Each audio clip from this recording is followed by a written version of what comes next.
আমরা জুলাই বিপ্লবের পরে যে ধরনের পুলিশের আচরণ কাম্য করছিলাম, আসলে পুলিশ আমাদের সাথে সেই ন্যায্যতার ভিত্তিতে সেই আচরণ করছে না। আমাদের মনোবল ভাঙেনি, বরং আমাদের মনোবল বেড়েছে। আমাদের পক্ষে রায় আসলে আমরা মার্চে নিজ নিজ বাড়িতে চলে যাব।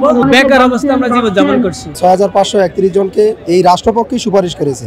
রাষ্ট্রপক্ষ 3টা মন্ত্রণালয়ের সমন্বয়ে আমাদেরকে সুপারিশপ্রাপ্ত করে এই 2024 সালের 31শে অক্টোবর আমাদেরকে চূড়ান্ত সুপারিশপ্রাপ্ত করে আমাদেরকে মেসেজ প্রদান করে মোবাইলের মাধ্যমে।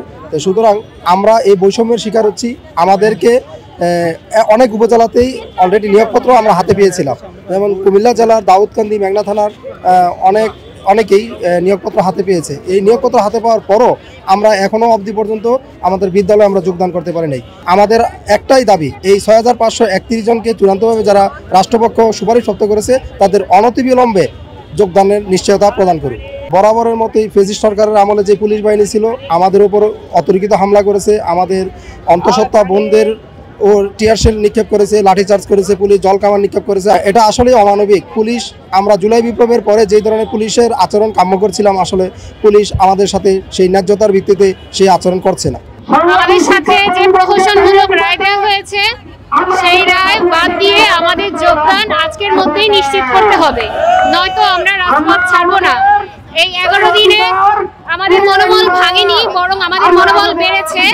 তার ফল আপনারা দেখতে পাচ্ছেন, মানুষের সমাগম। আমাদের পক্ষে রায় আসলে আমরা মার্চে নিজ নিজ বাড়িতে চলে যাব। বিভাগের 21 জেলা সবাই দূর দূরান্ত থেকে আসছে।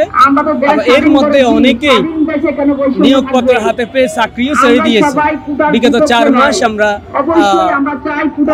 বিগত 4 মাস যাবৎ খুবই কষ্টের মধ্যে, অসুবিধার মধ্যে আমরা জীবনযাপন করছি।